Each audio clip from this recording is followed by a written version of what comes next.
Hello guys, welcome back to my YouTube channel. Here I am दीक्षा।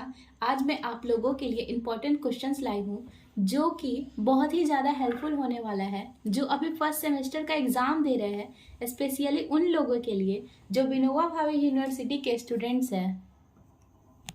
चलिए अब काम की बातें करते हैं। तो हमारा फर्स्ट क्वेश्चन कौन सा है? What is entrepreneurship.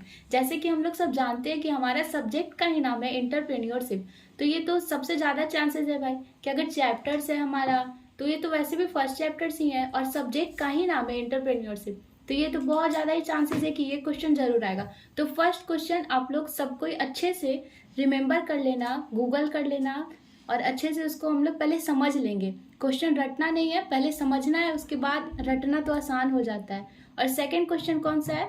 What is intellectual property, explain about it. तो ये भी बहुत ही इंपॉर्टेंट क्वेश्चन है क्योंकि आज भी एग्जाम हुआ है ईटीपी का और आज का एग्जाम में ये क्वेश्चन आया नहीं है। तो आज का एग्जाम में जो क्वेश्चन नहीं आया तो वो कल और परसों का एग्जाम में पक्का है कि आना ही आना है। और हमारा थर्ड क्वेश्चन कौन सा है? What is sole proprietorship, also explain its features.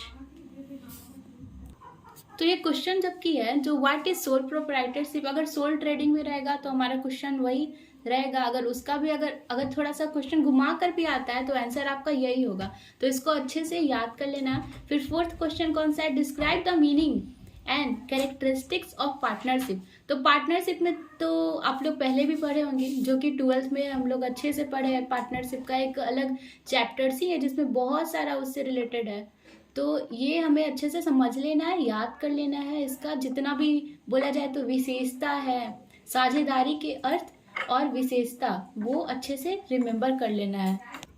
और फिफ्थ क्वेश्चन कौन सा है? Describe the meaning of company with merit and demerit. तो मेरिट के साथ साथ डिमेरिट दोनों याद करना है, यानी कि कंपनी के अर्थ के साथ साथ हम लोग को इसका गुण क्या है, दोष क्या है, वो सब अच्छे से याद कर लेना है। और जितना भी फ्रेंड्स मैंने क्वेश्चन आप लोगों को दिया है तो बहुत ज़्यादा चांसेस है कि इसमें से लॉन्ग क्वेश्चन ही आएगा, तो इसको डिस्क्राइब करने का दिया हुआ है। तो उसको ये भी जितना भी इसमें से हम लोग देख रहे हैं ना क्वेश्चन, वो सब हम लोग पहले ही पढ़ चुके हैं 12th में ही। हम लोग अच्छे से इसको, मतलब ऐसा नहीं है कोई भी वर्ड आया है जिसको हम लोग कभी सुने ही ना हो, ये सब हम लोग जानते हैं। और हम लोग ऐसा भी होता है कि कभी कभी रिवाइज करने के बाद वो चीज़ ज़्यादा माइंड में आ जाती है, तो एक बार आप लोग को देख लेना है। और फिर सिक्स्थ क्वेश्चन क्या है? What is marketing mix and what are its element. तो ये क्वेश्चन आज आया है और मे बी नेक्स्ट एग्जाम में भी आ सकता है, ऐसा नहीं है कि आज आया तो फिर आए ही ना, इसीलिए इसको भी एक बार देख लेंगे। और सेवेंथ क्वेश्चन कौन सा है? Explain the sources of finance. जैसे कि आज भी क्वेश्चन आया था, उसमें क्या कौन सा क्वेश्चन आया था? Explain the sources of finance तो नहीं आया था, but the explain of sources of equity finance जरूर आया था, तो इसी से रिलेटेड क्वेश्चन है। तो मे बी कल या परसों के एग्जाम में आ जाए, तो ये क्वेश्चन भी रिमेंबर कर लेना। और जैसे कि फर्स्ट क्वेश्चन में भी, थर्ड क्वेश्चन में था सोल प्रोप्राइटरशिप और पार्टनरशिप का भी था और कंपनी का भी था, तो मे बी ऐसा भी हो सकता है कि उसका डिस्टिंग्विश आए। तो ये सब सारा क्वेश्चन मस्ट है, एक भी क्वेश्चन छोड़ना नहीं है, सारा याद कर लेना है।